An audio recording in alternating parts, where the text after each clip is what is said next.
Welcome to the Ambronite Superhero Podcast with Simo Suahemo. This show is your backstage pass to discussions with world-class influencers in the field of health, nutrition, and high performance. We bring you the selected tips and insights that you can use to upgrade your life and become unstoppable. Ahoy there, fellow superheroes. I am here with Ben Greenfield. And Ben, can you tell me where we are? Ahoy. Well, you'd think we were on a pirate ship with that introduction. We're actually on a train. We're on a train from one part of Finland, Helsinki, to another part of Finland that shall remain unnamed because I have no clue where we are going. I just got on the train and was told we're off to a good time. Yeah, we're truly off to some serious backwaters here. Yeah, somewhere out in the middle of the forest with axe murderers and polar bears. And I don't know what else. Yeah, I think they're supposed to be like Viking dudes riding horses, screaming violently with kettlebells in both hands. Yes, large women in metal bras. The whole shebang. Yeah. So you just kicked my ass pretty seriously in our planking when we left with the train. Oh yes. So every time I like to do that to people. Like always when we're on some type of a public transport, we manage to do some wacky stuff when it comes to exercise. I think you do have a talent of gaining some extra pairs of eyes when you're riding a train or a bus or a plane or it shouldn't be odd to, like, you and I are standing up right now as we're podcasting on a train and everyone's sitting, mostly except for some of the biohackers, because there are chairs and it's like there's this social expectation that if there's a chair you must sit in it. And I'm one of those guys at conferences or any event really, including just like whatever, the doctor's office, right? Where they say, take a seat. And I'm like, oh, I'd prefer to stand. Thank you. And, sometimes I'll drop into like a deep hunter-gatherer-esque squat or whatever. Yep. But I mean, even last night, I went to a relatively fancy dinner at the hotel and I didn't sit. I was literally just squatting in the seat. And even the waiter gives you funny looks. But you know what? You have to define social norms sometimes to, I was going to say abnormal, but that's not the correct word. Shall we say supernormal? A supernormal. I like that word. Also, like just unconventional, to transcend the normal. Exactly. I always feel funny because in public situations where I often take advantage of the chance of like hanging from a bar on say a subway ride or indeed doing one-legged squats on transatlantic flights.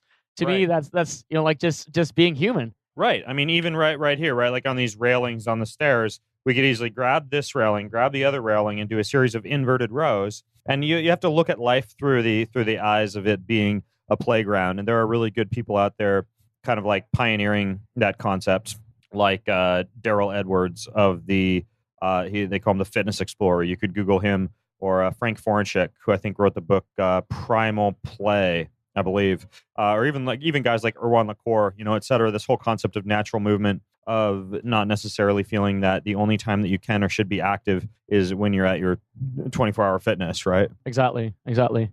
But have you had any discussions or breakthroughs about how to help people transcend the social norms and just really make the world their playground? You have to not really worry about what people think of you, and that's really hard. That's really hard. So I have an advantage. I was homeschooled from K through 12, so I grew up as a freak, right? Like I'm not joking. Like I was the odd man out, right? Right. And so for me, thinking outside the box, being that person who's like, whatever, standing up at the back of the airplane, not doing a handful of squats, but literally like at the back of the airplane for 20 minutes, doing a workout, like that kind of thing. Obviously, if everybody did that, the world would be a cluster because everybody would be on the airplane doing squats and stuff. But think about it this way. Maybe if everybody started doing things like that, the airplanes would begin like having perhaps like biomechanically favorable seats and, like special, like, airport gyms and like things that allowed people to really tap into fitness. So you almost have to like spark change in some ways by defining these social norms. Like the last conference I spoke at, I had everybody during the whole 45-minute presentation, they could do anything but sit. They could do anything but sit. And it was crazy. Like people were like, well, what do we do? Stand? And I'm like, lunge, kneel, stand, squat. Jumping jack, whatever you like. Really the best one is the the National Geographic type of squatting pose that you see the guys doing over the fire as they're preparing their stewed rabbit or whatever. Just kind of down in that squat, the dump in the woods pose. But ultimately, you have to not worry what other people think about you. To answer your question, And that is something that I can't say I'm an expert in learning how to do. You just have to like start doing it and realize that you're your own worst critic. You think everybody's looking at you. Most of them aren't. And the people that are looking at you, watching you exercise, you know what? Think of that as a way for you to inspire them to move. Yeah. So I think that this is something that kids have built into them. You know, like ever since they weren't to learn to walk, crawl, do whatever. They just don't give. They just don't give a damn about the societal norms. right, you watch a kid walk into a hotel room. What are they going to do? They're jumping from one bed to the other bed. They're swinging the pillows around. Exactly. They're doing like little crawls underneath the coffee table, right? Yeah. And then they're running up and down the halls. And it's like, yeah, again, the world would be a cluster if people were doing that completely out of control. But at the same time, you need to embrace some of the world with that childlike wonder that the world is a playground, you know? Yeah, exactly. Somewhere along the way, we have this tendency of beating that away from children, just just imposing the societal norms on them. I heard about this German concept of a outdoor kindergarten where the kids literally spend all year round outdoors. You know, like in the morning, the parents drop Yeah. them off. They walk into the woods. They have Yeah. like all these playgroundy things, but that's all built into the woods. They go to the bathroom. They nap in the woods under these canopies or tents. Yeah. Man, that resembles something that I had the privilege of taking part in as a kid. You have to sign the if my child gets eaten by a bear contract when you Exactly. You know, it's a good idea. I think that there are advantages and disadvantages. The advantages are obvious. We just got done talking about them right now, and there's others, right? Fresh air and negative ions and like a grounding and earthing effect from being in touch with the planet Earth and all the phenols that you're getting from breathing in the plant air, and you know all those things. Even the adjustment in your circadian biology, your sleep-wake cycles by being exposed to natural light during the day rather than like LED or fluorescent light. But you also need to make sure that you're raising children who know how to function in a modern world. I mean, my approach to that is like my kids go to private school. They used to be homeschooled. I started them up at a private school. And like my philosophy is that when they walk in the door from school, that's when my job begins, right? It's Right. not like they went to school and they're all done for the day and I have no obligations because the teachers are there doing their job. No, I mean, the kids have great access to, you know, a campus and forest and walking and hiking and stuff like that. But it's one of those deals where when they get home, we can do like shooting the bow, wilderness survival, making fires, like all the stuff they're not learning in school. But at school, they're actually learning how to be factory workers, how to play well with others, how to function indoors, how to use a computer. I mean, like I think you need a little bit of both. And I have, you know, there's outdoor schools in the U.S. too, like forest kindergartens and stuff like that. And I respect it. I just think you do need some balance. I don't want people to think that I'm just a fan of like putting your child in like a caveman, you know, leopard dotted like cloak and sending them off into the wilderness to school. I think you need a little bit of balance. Right. Yeah. Much of that comes down to the fact that us parents don't necessarily have the capability of seeing the world through the eyes of our children. Yeah. But what I'm seeing, modern parents becoming more and more aware of the fact that if we don't teach our children to have or let our children experience a healthy relationship to nature, it'll be very hard to instill that later on in life. So Right. how's it been for you? Like, did you always have this kind of a relationship with the outdoors, with nature? Have access to that? Yeah, I did. I mean, my mom is from Detroit. My dad's from Miami. I grew up in like a little bit of a city slicker family. So I've had to teach myself like how to hunt and how to fish and how to do some of those outdoorsy activities. But at the same time, like I mentioned, I was homeschooled. I would finish all my schoolwork by like 11 a.m. and just like go outside and play. So I did a ton of exploration as a kid. Ambronite Superhero Podcast. Be unstoppable. We lived on 6 acres, kind of out in the country, which meant that because we were out in the country, I could leap the fence and just, you know, hike for hours. So, That's yeah, amazing. I was privileged, right? I did not grow up in a little cul-de-sac neighborhood, and neither are my children. And you don't have to move. You just need to realize that there's wilderness and a blade of grass growing up out of the sidewalk. There is wilderness in the edible dandelions in your backyard that you've been mowing that you could instead make into fantastic tinctures and salads, right? There's wilderness everywhere. You just have to learn to recognize it, embrace it, and step out and play in it, no matter where you are. And if you're indoors, then you simply treat that as more of just like a moving gym, right? Like this Right. train that we're on. Exactly. Now we just wrapped up the official portion, day of Biohacker Summit in Helsinki, and Yeah. you gave an excellent talk on a comparing the biohacking ethic, the biohacking way of looking at the world with primal, and threw in the 2.0 aspect. So what does that stand for you? What does that mean? It simply comes down to this. When you look at, let's use an example to make this more concrete. You look at something like, say, nicotinamide adenine dinucleotide, also known as NAD, injections that people are getting at different clinics, in the US, for example, to, increase lifespan and decrease the rate at which telomeres shorten and, do all these fancy things they're spending lots of money to do. You can get that same stuff from like a South American tea called Paudiarca bark tea. Paudiarca bark. How do you spell that? Paudarco. Okay. And you don't have to inject needles into your right butt cheek or spend like $8,000 at some anti-aging clinic. And that would be an example of, well, are you going to do the biohack, or are you perhaps going to do the ancestral method and steep some tea? And actually, to activate it, you do need to like put it in a blender or mortar and pestle or whatever with some sunflower lecithin or some other form of fat to make it a little bit lipid soluble, or coconut oil or whatever. But still, I mean, that's what our ancestors would have done to make something more. It's the same concept as picking chaga off a tree like we did last year when I was here, and boiling it in water and having the water as tea, and then taking the leftover and putting that in alcohol, in a mason jar for a couple of weeks, and then double taking extraction that and extracting it. Like all these things are things our ancestors would have done, but a lot of people would rather whatever, get the injection, or say like do the fancy electro stimulation on their quadriceps rather than maybe just like trying to see if you could do a 2-minute wall squat.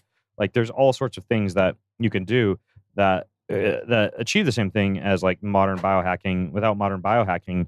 And the other thing that you need to be careful of course, is whether or not something's actually healthy for you, right? You look at like TDCS, a transcranial direct stimulation of the head.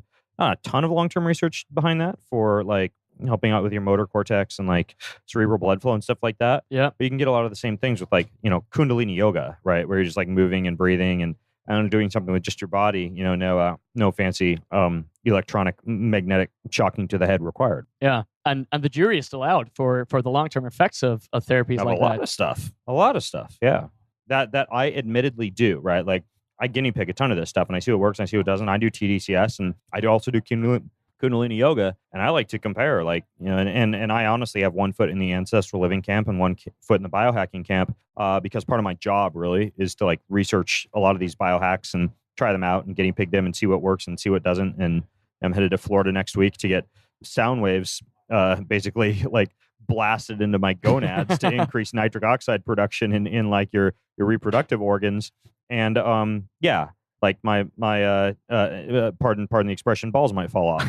But at the same time, I do put myself out there a little bit. Yeah. So I'm not, I want to say that so I don't appear to be a hypocrite, right? Like the guy who says you're not supposed to do electrostimulation is doing electrostimulation. I'm just saying consider the natural options and learn how to do the natural options and then progress to the biohacks. So when you, for example, compare the effects of your Kundalini practice to your EDCS practice, what have you what have you noticed so far? What have your findings been? Because this is truly interesting. The contrast here. Yeah. So I mean, like TDCS primarily, really the reason to use it is it primes the motor cortex, and based on research done by Dr. Samuel Marcora, it decreases your rating of perceived exertion and increases your pain threshold during exercise. It also can increase in blood flow to the brain. If you were to say warm up with a whole bunch of Kundalini yoga, blow off some carbon dioxide, get some cerebral blood flow, you feel really good when you're exercising. But the distinct difference is that the former is a shortcut. I can do the former, the biohack, the headband, while I'm driving. Or let's say I'm driving to the gym, right? Because I want to do squats and deadlifts and stuff. You can literally do it anywhere. And so a lot of biohacks, they're convenient because they're shortcuts, right? They just take less time and less energy, so you're saving time. And so you have to weigh it with that in mind too. It's like, well, if this is going to save time for me to perhaps do whatever, let's say that it's a goal of yours to get really, really strong in a short period of time. Well, maybe Kundalini yoga, it does make you strong, but driving to the gym and doing the headband therapy on your way to the gym kind of like aligns with your goals of spending as much time as possible getting strong, rather than doing like 5 or 10 minutes of yoga and having 2 extra sets of squats that you can't do, right? So it really depends on what your goals are. And in most cases, the biohacks are just like time shortcuts. But again, I think people should learn how to do the natural thing first. Yeah. Otherwise, you don't really have an anchor point, I guess. I guess a lot about defining the baseline where you can go with many ancestral methods, with the modern research we have in neuroscience or cognition sciences applied through ancient practices like meditation or indeed Kundalini. Right. And not, I don't want to be like overly self-promotional, but I mean, follow guys like me, right? Who are testing both and coming back and giving you stories of what works and what doesn't and what the research is. You don't have to go dive into PubMed. You don't have to subscribe to whatever, the Journal of the American Medical Association or something like that. You don't have to go get a degree in physiology. There are people out there, a lot of people who spoke at the Biohack or something, other people on this train, like Dr. Rhonda Patrick and Ryan Muncie. Ryan Muncie is just grinning at us from above right now. Yeah, Ryan from Natural Stacks. And you can use those type of folks to distill the information down for you, so you don't have to go and like become a scientist. You just need to find the trustworthy people in the sector that are combining biohacking with natural living. Exactly, and the thing that I really love about the biohacking community is that you don't really have to be the number one guinea pig in each and every field. You can really just go and pick and learn from plenty of people who are actually doing or taking the risks for you in a way that you can actually really mitigate against going overboard in your own experience. Yeah, absolutely. So, are there any experience, Ben? I know you're a hardcore guy, willing to dive in head first into many weird practices and taking those risks as well. So can you tell me about an experiment lately that didn't go as planned, that you would have rather, in retrospect, not have done? Yeah, the what have I stuck in my butt lately question. I guess so. If we want to go there, would not have wanted to do. Oh, geez. There's some evidence that for example, let's say like marijuana can cause cardiac myopathies and issues with heart rate. So I strapped on a heart rate variability monitor, which takes heart rate and interbeat variation between heart rates. Yep. And I wanted to see what happened to my nervous system and to my heart rate with consumption of 100 milligrams of THC, which is a relatively hefty dose of marijuana. 100 milligrams, that's a hefty dose. Yeah, and sure enough, I mean, the heart rate was going from 70 to 50 to 60 to 45, as I lay there in bed in a slight stupor. Heart rate variability, interestingly enough, stayed pretty high, so it didn't seem to be deleteriously affecting the nervous system as much as the cardiovascular system, which ultimately all that really tells me is, well, gosh, if we were going to mix this with exercise or extreme stress, it's probably not a good idea, because there's some potential for cardiac myopathy with heavy use of something like that. And sure, I would say that experiment turned out well, but it did kind of suck because I was just like out of commission for like 36 hours, more or less high, like too high, like in bed with my heart racing. So it was a one-time administration of 100 milligrams of CBD on THC. And THC. Yeah. And that caused you to be pretty much out of the game for 36 hours, you said? I tried it with CBD as well, and for that I just like slept like a baby for like 15 hours and woke up. So yeah, and that didn't cause any cardiomyopathy issues. So I think it's just the THC that causes that. What would be another example of a biohack gone awry? Another tip for our listeners: not to try at home at these dosages, at least. I mean, like one pretty obvious example, but like I do a lot of cold thermogenesis, cold water swimming. I wanted to see like what the extreme limits are. So I got in the river in the winter in Washington, and we're talking 34 degrees ish Fahrenheit, and just stayed in there as long as I could. I stayed in there for about 18 minutes. 18 minutes in flowing water. Yeah, got out. Could barely get out. Couldn't drive my car home. Crap my pants, literally, like completely lost bowel control. Wow. And it took 4 or 5 hours to warm me up. Warm showers, warm bath, jumping jacks, all that stuff. But I wanted to kind of test, like, because they say like hypothermia sets in about 20 minutes. But I want to see what would happen, like my cognitive performance, my productivity, my skin, all that kind of stuff. But ultimately, I was just kind of like the THC experiment, just kind of useless. Kind of killed my day.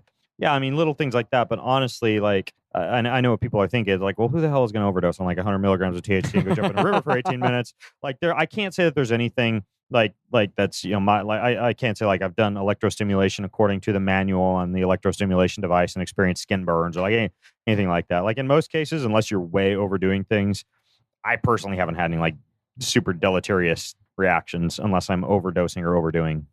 Yeah, I think one of the things here to keep in mind is that you have a vast experience to draw from when you're designing these, even these experiments that kind of go Well, yeah, it on does the help edge or me. go Like, yeah, a bit I on work the with a lot of border. like CEOs and soccer moms and people from all over the world who I consult and help with their exercise plans and everything. And I mean, yeah, certainly, if I were, I can tell somebody, okay, well, take a 5-minute cold shower, don't take an 18-minute cold shower. But yeah, or dip into a river. yeah, yeah, exactly. Yeah, yeah. At the biohacking conference, we had I feel that there's been a big theme here, in with memory, cognition, memory hacking. Was there anything in particular that was particularly interesting to you or surprising to you at this year's conference, this year's edition? Ambronite Superhero Podcast. Live life to the fullest. We had Dr. Julia Shaw talking about memory hacking, how our memories are our own. Yeah. Yeah, I didn't watch any of those talks. I was too busy networking, chatting with people, and looking at all the cool vendors and stuff. So I didn't get a chance to see any of the memory-based talks. So I can only speak from my own personal standpoint. I do have the N1 app on my phone. And speaking of standing and not sitting when you're at line at to renew your driver's license or to like at the grocery store, like I'll pull that out and just do like a little bit of N1. It's one of the few apps or brain training games out there that has been shown to improve your memory recall. So I mean, like I'm a fan of that. I'm a fan of N1 feedback. I'm a fan of doing things to increase neuroplasticity. Right, like playing an instrument is one of the more perfect examples. I even have a little ocarina back up in my bag, like a little Legend of Zelda wind instrument that you can breathe into and play little songs into. Ocarina of Time, I think the Zelda. Yeah. Exactly. And honestly, there are even things like they've even shown like psilocybin can increase neuroplasticity and assist with memory. And some of my most vivid memories of like nature excursions and hikes and stuff were actually on like psilocybin mushrooms, and it's really interesting. It just like burns it in your memory in color. So yeah, like memory is really fascinating. I didn't actually see any of those talks though, but I'm constantly aware of the fact that the more that you can kind of make your brain a little bit confused every once in a while in terms of sparking memory, it helps tremendously with like neuronal connections and overall cognitive anti-aging, I guess. Yeah. I think sometimes I feel like there's even this kind of a hormetic effect that when we force our brain to go through stimuli that it doesn't normally go through, you'll have this refreshed moment. You'll almost as if you had a blank slate. Yeah, absolutely. I mean, I do neuro feedback EEG based training. I guess this is a perfect example of a biohack gone awry. This is where you hook electrodes up to your head and it detects your brain waves, and you do like things like fly a spaceship with your brain. And every time that you go into like stressful beta brainwave production, the spaceship will stop flying and stop producing sound, and the music fades, and it subconsciously trains your brain to quit producing all those stressful beta brainwaves and to, for example, shift into alpha brainwave production. You can adjust using the software the reward frequencies that you want to be rewarded at for certain activities that you do. And you can overdo it. Like I did it once for almost an hour, because one of the things that you can do is you can overlay like a TV show, like let's say like whatever, like Master Chef, right? And so I could watch Master Chef on well hooked up, and like Gordon Ramsay will all of a sudden like begin to fade and his voice gets quiet, and you're like, and it pushes your brain into alpha brainwave production. But I mean, you can not literally, but figuratively, like fry your brain doing too much of it. And I was just like exhausted the rest of the day, because they're supposed to go 20 to 30 minutes. 20 to 30 minutes with each session. Yeah. It's kind of similar to like Bulletproof, Dave Asprey's 40 Years of Zen type of protocol, except it's like that on steroids. I've been doing it for 3 months now, and it's really, really good at decreasing distractibility and increasing focus and stuff like that. But what was your typical protocol? Be careful of it. What would your typical protocol when you're not overdosing on that and combining that with Gordon Ramsay? Yeah. What would your typical routine using that technique look like for the last 3 months? 20 to 30 minutes every day to every other day, targeting different frequencies. Whether I want to target like not only alpha waves, more rapid sleep onset. If you want to like target theta waves, increased alpha brainwave production. You could increase a little bit of beta if you need like a wakefulness effect. If you need a little bit of that hormetic stress. But the neurofeedback based EEG is really interesting. I went down to the Peak Brain Institute in Los Angeles to kind of like learn how to do it, and then they send me home with all the laptops and little electrodes that you attach to your head and stuff like that. And it's really interesting. It's I've noticed some pretty profound differences in And again, attention, decreased distractibility, focus, verbal fluency, a lot of the things you'd expect to get from like a smart drug or a nootropic, but in a little bit more permanent manner, because it's not like in and out of your bloodstream. It's permanently affecting your brain. So you mentioned 40 Years of Zen as a comparison to this type of protocol, 40 Years of Zen by Dave Asprey.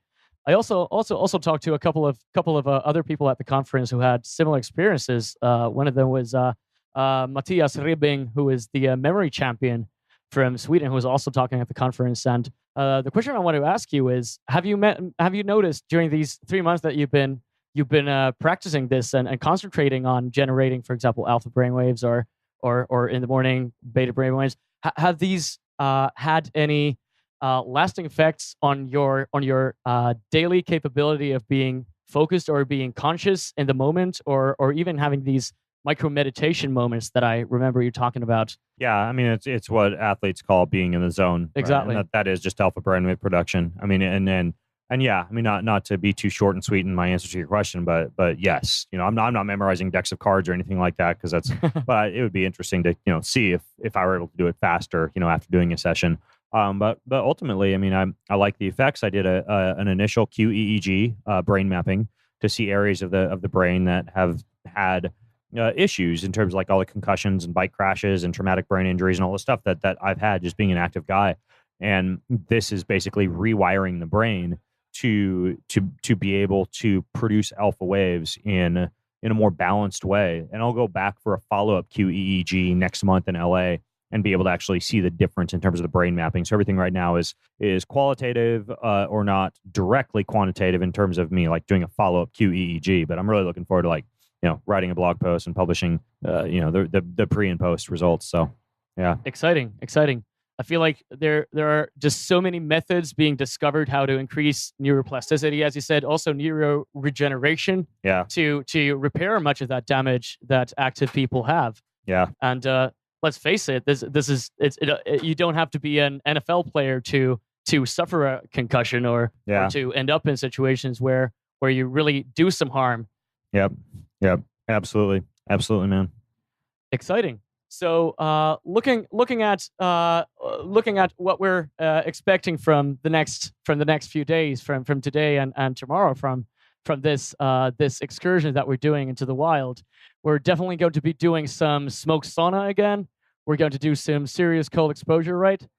So, cold exposure was also something that was discussed in the conference. Yeah. And I know you're a pretty hardcore fan and routined cold exposure, so to speak. We already talked about the experiment gone awry, but can you tell us a little about your routine? Yeah. When it comes to alternating hot and cold exposure. Sure, I'll fill you in on this one, and then I'll probably have to get back to my writing Monday's blog post, which I'm under pressure to do on the train right now. So here's the deal.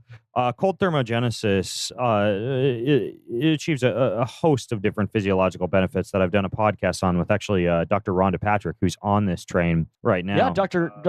Patrick is also on this train. It's an amazing train right now. Amazing train. Increases nitric oxide production, increases tolerance to stress, increases the production of adiponectin and irisin, which are involved with fat loss, increases the conversion of like white fat, like metabolically inactive storage fat, into metabolically active heat generating brown fat.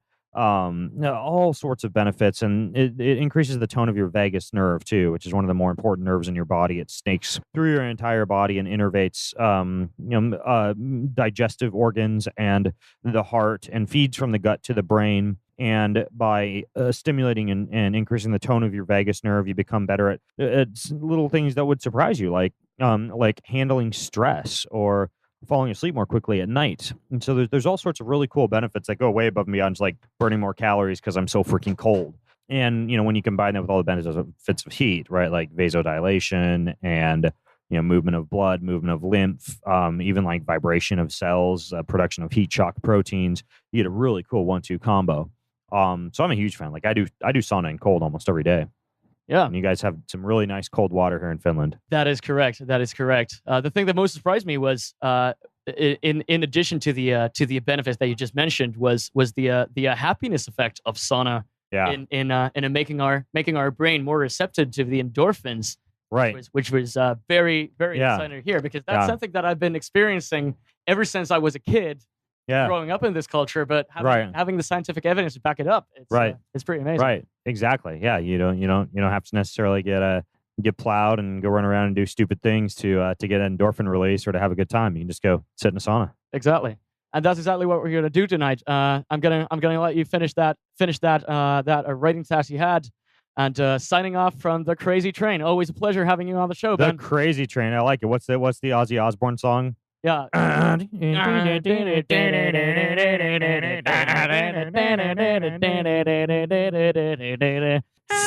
Crazy Train. Boom. Signing off from the Superhero Podcast. Later. Thanks, man. Thank you. Thanks for listening to the Ambronite Superhero Podcast. Please check out the links, show notes, and other episodes at ambronite.com/podcast. That's AMBRONITE.com/podcast. Thanks again, and catch you in the next episode.